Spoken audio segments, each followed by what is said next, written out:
Hi, I'm Jamie, And I'm Mark. and we are here to have a conversation about the importance of online reviews and what we call reputation management. And I think it's really important for all of you that are in business to really understand how reviews can impact both new business as well as keeping your current customers happy and engaged and returning. And so recently I share with Mark that I read a stat that 97% of individuals make buying decisions based on what they read about a business online.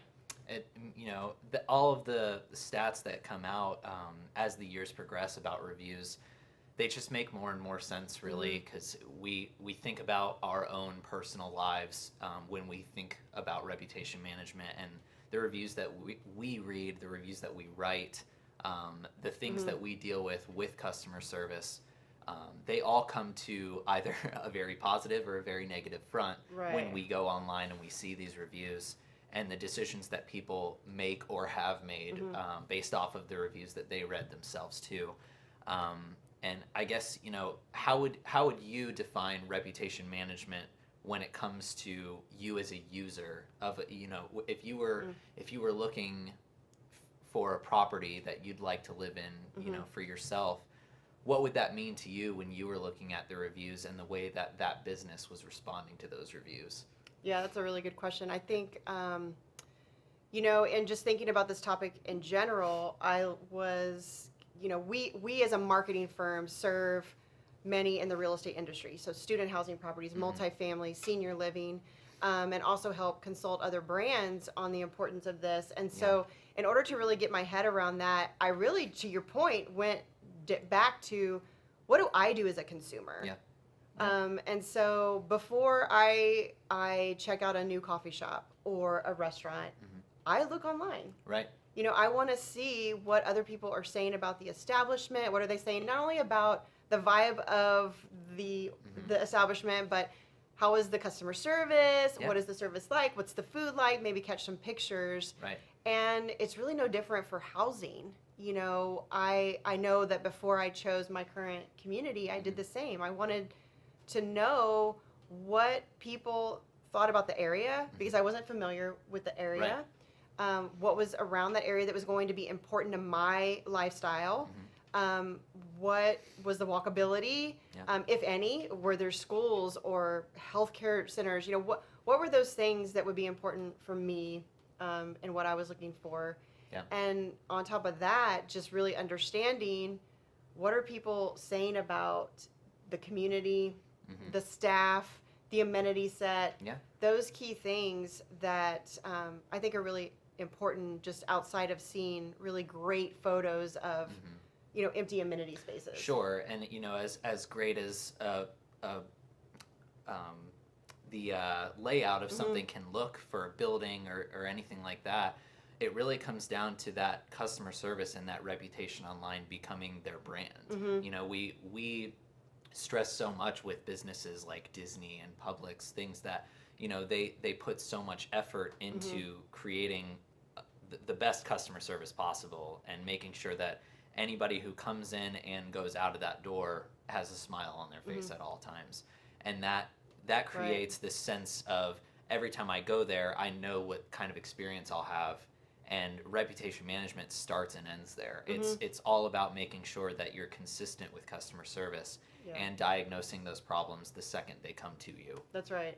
And I know often Mark and I are both asked, well, what does my reputation and online reviews have to do with my brand?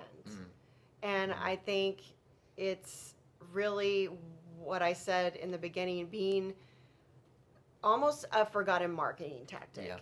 That you can create a brand that's phenomenal, launch that into a market, create excitement around that brand, but if you're not paying attention to what people are saying online, on all the different review sites, you can lose your credibility quickly.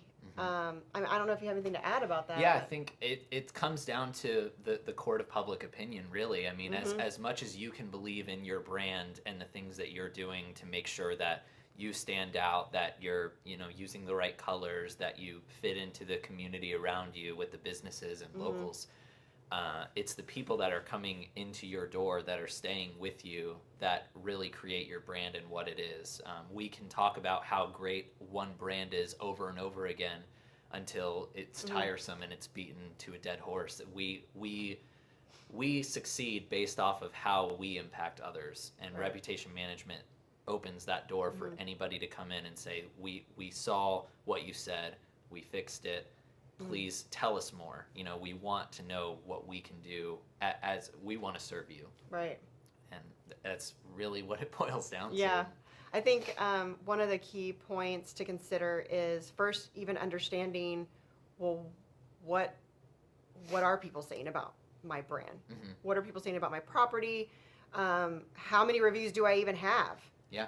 You know, I know a lot of times we see organizations that have very few reviews. They might be 5-star. Right. But there's very few. And then the flip side of that is, well, they have very few and they're 1-star. Exactly. So what is your thought on that in terms of like, okay, I have very few reviews, but they're 5-star, but I still have very few. Sure. People trust when a lot of feedback is there. So to your point, you see an option for a new apartment complex that you'd really like to pursue, but they only have 2 5-star reviews online. You, as the initial viewer of that, just instantly think, well, that's not enough feedback for me. There's nothing I can base my opinion off of if I don't have anything else there. 2 5-star reviews could have come from the front desk. This doesn't tell me anything. On the flip side of that, they have 2 1-star reviews. It's 99 good things, but the one bad thing sticks out. We always look at the bad thing as the reason to question things. And if we're not, visibly addressing that online when it comes to the reviews, if the owner, it's a review that sat there for 3 weeks and nothing's happened to it, it just shows a lack of empathy, a lack of care. It's a vehicle of your business that is not being driven. And I think impacting that for any potential and current resident for anywhere you live, it's paramount. And the whole goal of reputation management isn't only to manage the reviews you get, but also be creative with how to get more in the best way possible at the best time possible. If we're not doing anything to change what's happening with your negative reviews or your negative feedback on site, nothing we do in terms of reputation campaigns or review campaigns is going to positively impact anything. So I think you hit on a really good point, and that's, we often think of reviews as being reactionary. Yeah. Like a reactionary process. So someone's gone online, they've left a review, I need to respond, or maybe I don't respond, which is problematic in itself, as you just covered. Very, very true. But it's in understanding that it doesn't just have to be reactionary. Right. That there are ways to proactively engage residents or your customers at the time where they're most happy. Right. Right. So I know that you talk a lot to property managers about this very challenge. What are some of the things you've offered forward as ideas or tips, and how to be proactive in asking? Yeah, we talk a lot with properties about what their staff's doing to be proactive about garnering reviews. It can really start there and end there if it's cohesive. With something as simple as a maintenance request or a visit up to the room to deliver a package or something. The simple, we'd love your feedback. We can provide you with the links, the sites you need to get to that vehicle to drive it. Those Google, Facebook reviews. It's about involving the staff in that so that they too can appreciate, if their name pops up in those reviews, that's great. Whether it's positive or negative, it remains to be seen. But that feedback helps the entire community grow, not just the manager of the property, not just us as the people trying to promote their brand. That's the key thing that we're always telling managers is, involve the staff, let them know how important this aspect of your business is, because they're on the front lines of it every day. They are the ones who ultimately determine what an experience looks like for a resident. Right. And that is probably the number one thing that we always tell people. If they're not proactively doing something, that's our first question. Well, how involved are the staff with the reviews? Right. So, and maybe making it fun. So I know in some of our future series, we're going to talk specifically about how you at the property can create a contest or reward system, and those core opportunities, like starting with the tour. yeah. I think that we often forget that moment that the person comes in and has a good experience with us is the moment to start that relationship and start that conversation. So a lot more to come on that as well. But one of the questions that I have that often comes up, and I feel like we could cover this on every single video we do, is, and we might, and we probably will, but it's the emotion mm-hmm. behind the reviews. So we all like the 5-star. Sure. Sure. Neutral also, like neutral, we know, okay, maybe they've had a somewhat challenging experience, but we feel like we can work through that and even go back to that resident or customer and ask for another shot, at editing their review. Right. But it's the negative ones that really hit to the core of maybe even going to the personal commentary. Oh yeah. It gets a little like an like attack. a wound. Yeah. Right. And so how do you help people navigate that as a business owner or property manager or leasing agent? How can they navigate that? Yeah, I mean, negative feedback it's a roadmap, really. I mean, the easiest way to say that is, well, look at the problems and identify them. But, like we had said, sometimes somebody gets called out by name. It's a very detailed description of exactly what that person's experience was like with a manager, with, a staff member. And that initial blow, in any situation when somebody comes at you and says, I don't like the way you did this, we have to take a step back and realize, like, our emotions can't be what drives this, because that creates an online reputation where we become the person who takes pieces of every review and says, well, we did this for you, you said we did this, that's not true. And that just doesn't look great online, it doesn't look good anywhere, and it shows that we take things emotionally and we don't choose to do it anywhere else. Taking a step back, that first second you read that review, it's the best thing you can do. It's that, what I tell anybody when I'm reaching out, look, I understand that you were called out on this. I don't want you to respond to me right away. I know that you want to type 18 paragraphs about what actually happened and how much work you put into this to make this right for this person. But some random person online who's looking at your reviews, they don't know what happened. Right. They don't care about the truth. They only see that side of the story. If we respond emotionally, then we become that property that only responds, in anger or in frustration. And they see that exchange online. Right. It's our dirty laundry flushed out for everybody to peek at, and it doesn't help us at all. So detaching that emotion initially, it's good to be emotional in the aspect of care. We want to care about what's happening, and we want to see these problems fixed, but we don't want to use that emotion in anger or fear or frustration, because it shows terribly. Yeah. Right?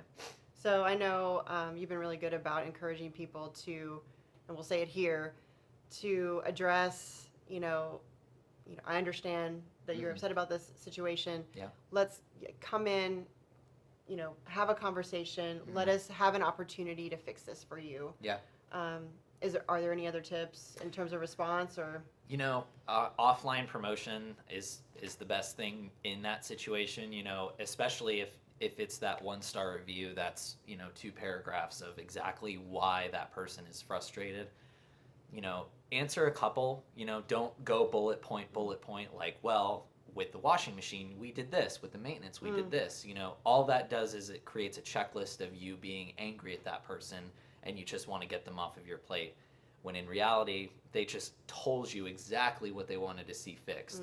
The amount of times we've turned experiences around just in the short time I've been in this industry, it's countless at this point. Promoting that chance to connect with somebody, and if that person's name is something that you recognize, go to them first.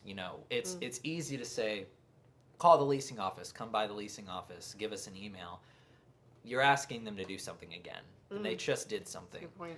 So what we need to do is be as proactive as possible. Understandably, sometimes on these review platforms, we can't always tell who did it. Who, you know, that the name is only the username they chose for Right. Google or something like that. But if we recognize who that is based off of the review itself or the reviewer, you know, being proactive and showing up at their doorstep and saying, hey, we saw the Google review and, you know, it hurts us to know that you feel this way. What can we do?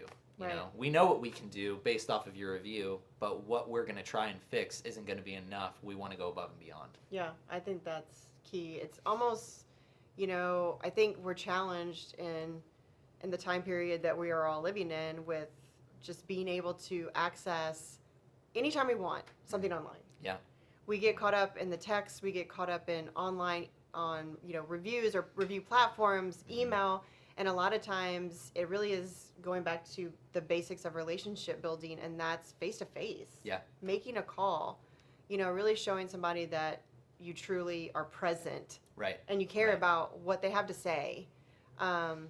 So thanks, that's Yeah. really awesome. And I think today we've covered off on really quite a bit. We've talked a bit about the importance in general of reputation management and understanding reviews. We've talked about how that can impact your brand Yeah, positively or absolutely. negatively. We've talked about how to be more proactive Mm-hmm. and highlighted that we'll cover some additional tips on that. And then really just how to deal with those sticky situations where you have to maybe press through some of the emotion that comes Sure. with those reviews. And, you know, I'll just end with that this reputation management and reviews, as we said at the very beginning, 97% of consumers, that includes us as well, are making buying decisions based on the reviews that we're all reading. The reviews and the responses. Right, Yeah. exactly. Yeah. Good point. And so it's important for us to focus on this key marketing strategy. And we're here to help. So if you have any questions after this video, absolutely reach out. Our contact information is in our post. And we look forward to the next video where we'll dig into more specifics around reputation management and student housing. See you guys next time.